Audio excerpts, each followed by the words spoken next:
이부춘교회와 함께하는 아침 묵상. 오늘 말씀은 역대하 20장 20절에서 21장 1절까지 말씀입니다. 그럼 우리 다 같이 읽도록 하겠습니다. 이에 백성들이 아침에 일찍 일어나서 두고와 들로 나가니라. 나갈 때에 여호사밧이 서서 이르되 유다와 예루살렘 주민들아 내 말을 들을지어다. 너희는 너희 하나님 여호와를 신뢰하라. 그리하면 견고히 서리라.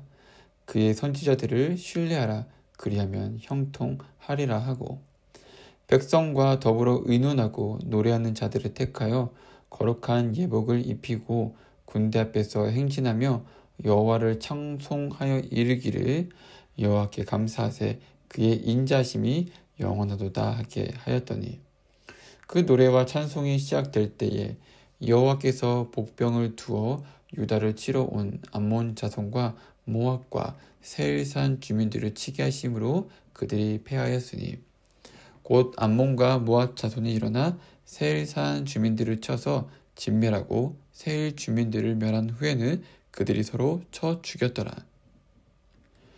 유다 사람이 들망대에 이르러 그 무리를 본즉 땅에 엎드린 시체들 뿐이요 한 사람도 피한 자가 없는지라. 여호사밧과 그의 백성이 가서 적군의 물건을 탈취할세 본즉 그 가운데에 재물과 의복과 보물이 많이 있으므로 각기 탈취하는데 그 물건이 너무 많아 능히 가져갈 수 없을 만큼 많음으로 사흘 동안 거두어들이고 넷째 날에 무리가 브라가 골짜기에 모여서 거기서 여호와를 송축한지라. 그러므로 오늘날까지 그것을 브라가 골짜기라 일컫더라. 유다와 예루살렘 모든 사람이 다시 여호사밧을 선두로 하여 즐겁게 예루살렘으로 돌아왔으니 이는 여호와께서 그들이 그 적군을 이김으로써 즐거워하게 하셨음이니라. 그들이 비파와 수금과 나팔을 합주하고 예루살렘에 이르러 여호와의 전에 나가니라. 이방 모든 나라가 여호와께서 이스라엘의 적군을 치셨다함을 듣고 하나님을 두려워하므로 여호사밧의 나라가 태평하였으니 이는 그의 하나님이 사방에서 그들에게 평강을 주셨음이더라. 여호사밧이 유다의 왕이 되어 왕위에 오를 때에 나이가 35세라. 예루살렘에서 25년 동안 다스리니라. 그의 어머니의 이름은 아수바라 실히의 딸이더라.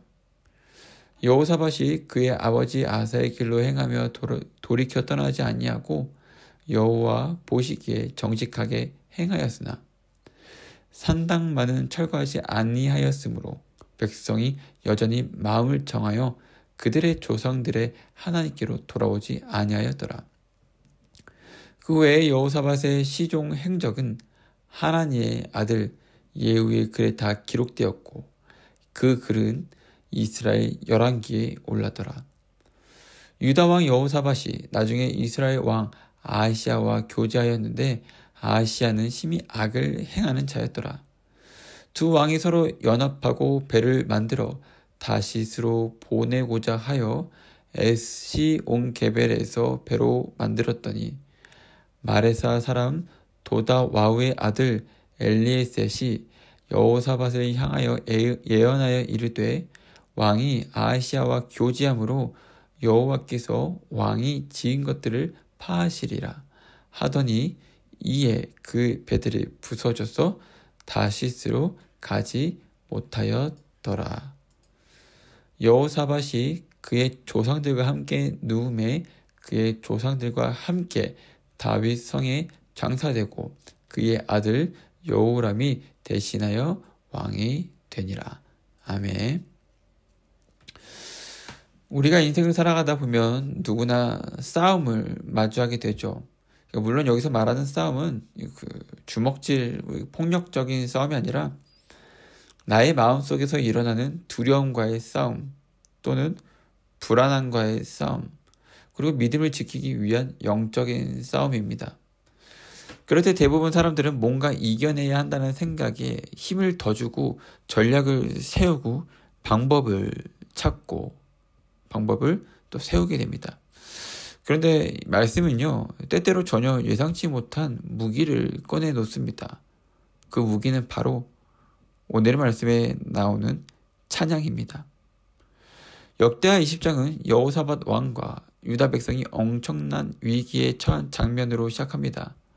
모압 자손과 암몬 자손 그리고 마온 사람들이 연합하여 유다를 공격하려고 몰려왔습니다.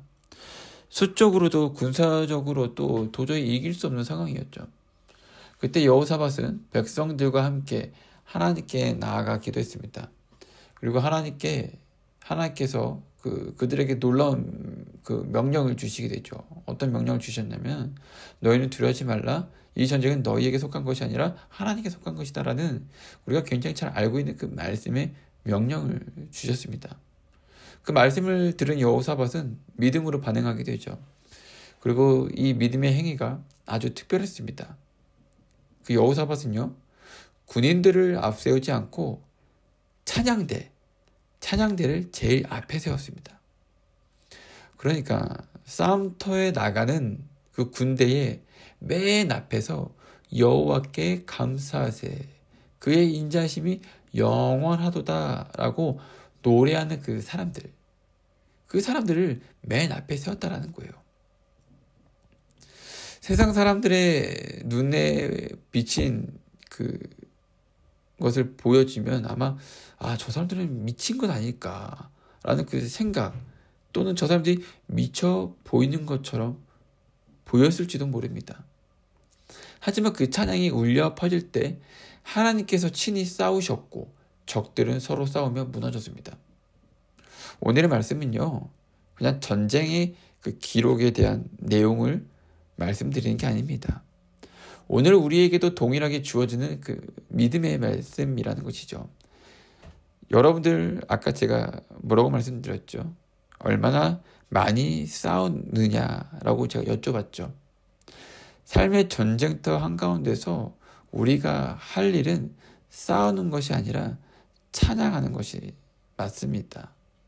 영적 전쟁터에 나가는 건 맞지만 그것 가운데서 우리가 싸우는 것보다 우리는 하나님을 찬양해야 한다는 사실을 기억해 주셨으면 좋겠습니다. 그리고 우리가 드리는 찬양은 우리가 그냥 단순히 불러드리는 노래가 아니라 우리가 하나님을 신뢰한다는 고백입니다. 그리고 하나님이 일하실 것을 믿는다는 그런 선언과 같은 것이죠. 그래서 오늘 말씀을 통해 우리가 어떤 마음으로 하나님을 찬양해야 하는지 그리고 그 찬양이 어떻게 우리의 싸움을 바꾸는지 함께 나누어 보려고 합니다. 여호사밧의 군대가 찬양을 시작할 때 그때까지는 아직 아무 일도 일어나지 않았습니다. 적군은 여전히 여호사밧을 향해 오고 있었고 상황은 전혀 나아진 게 없었어요. 그런데 그들은 이미 승리를 선포하는 찬양을 이미 하고 있었습니다. 그러니까 여호사밧을 향해 적군들이 여전히 다가오고 있는 상황이었고 수적으로는 밀리는 상황이었지만 이미 그들이 승리한 것 마냥 승리를 선포하는 찬양을 하고 있었다는 것이죠. 오늘 이 말씀은요, 그냥 말씀이 아니에요. 여러분 잘 들어보세요.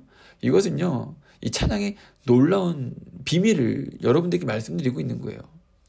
찬양은요, 우리가 승리하고 나서 그 결과에 대해서 그 감사로 올려드리는 것이 아니라 결과가 보기 전에 이미 나는 하나님을 신뢰하고 믿고 이미 그 승리라는 결과가 나오기 전에 이미 하나님께서 싸우시고 승리하실 것이라는 확실한 믿음을 갖고 부르는 고백이라는 것을 기억해 주셨으면 좋겠어요. 그러니까 결과가 나온 후에 찬양을 하는 것이 아닌 결과가 나타나기 그 전, 일이 시작되기 전, 문제가 시작되기 전, 전쟁이 시작되기 그 전에 우리는 하나님의 승리하심을 믿고 그 승리하심을 선포하는 그 믿음의 고백의 찬양을 해야 한다는 것이죠. 우리는 종종 모든 것이 해결되고 나서야 하나님께 감사하고 찬양하려고 합니다.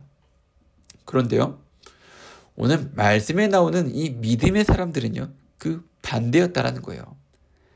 아직 해결되지 않았을 때 찬양했고 아직 어둠 속에 있을 때 감사했습니다. 그들의 찬양은 하나님을 조종하기 위한 수단이 아니라 하나님이 어떤 분이신지를 인정하는 그들만의 선언이었다는 것이죠. 여호사밧의 군대가 노래를 부를 때 하나님은 그 찬양을 믿음으로 받아주시고 즉시 그 순간 역사하셨습니다. 그들이 노래를 시작하자 적군들 사이에 혼란이 일어나서 서로 싸우기 시작한 것이죠. 찬양이 울려 퍼질 때 하늘의 질서가 그 땅 위에 임하게 된 것이죠. 이것은 마치 우리가 절망 중에 찬양할 때 하나님께서 우리의 마음의 어둠 속으로 빛을 비추시는 것 같습니다. 우리의 환경이 변하지 않아도 우리의 마음이 먼저 변하게 되는 것이죠. 찬양은 상황을 무시하는 낙관이 아니라 보이지 않는 하나님을 신뢰하는 믿음의 표현이라는 것을 기억해 주셨으면 좋겠습니다. 그래서 하나님께서는 우리가 찬양을 통해 믿음을 고백할 때 그 찬양을 영광스럽게 사용하십니다. 그래서 찬양은 단순한 소리, 단순한 노래, 음악이 아니라 하나님의 권능이 흘러가는 통로가 된다는 것입니다. 그래서 사도 바울과 실라가 감옥에서 찬양할 때 옥문이 열렸고 감옥문이 열렸고 여호사밧의 군대가 찬양할 때 전쟁이 끝났습니다. 이 모든 일들은 찬양이 곧 믿음의 행동이라는 사실을 보여준다는 것을 꼭 기억해 주셨으면 좋겠습니다. 그리고 마지막으로 여러분들이 기억해야 할 것은 하나님은 우리가 불평 대신 찬양을 선택할 때 그 찬양을 통해 우리의 싸움을 대신 싸워주신다는 것을 기억해 주셨으면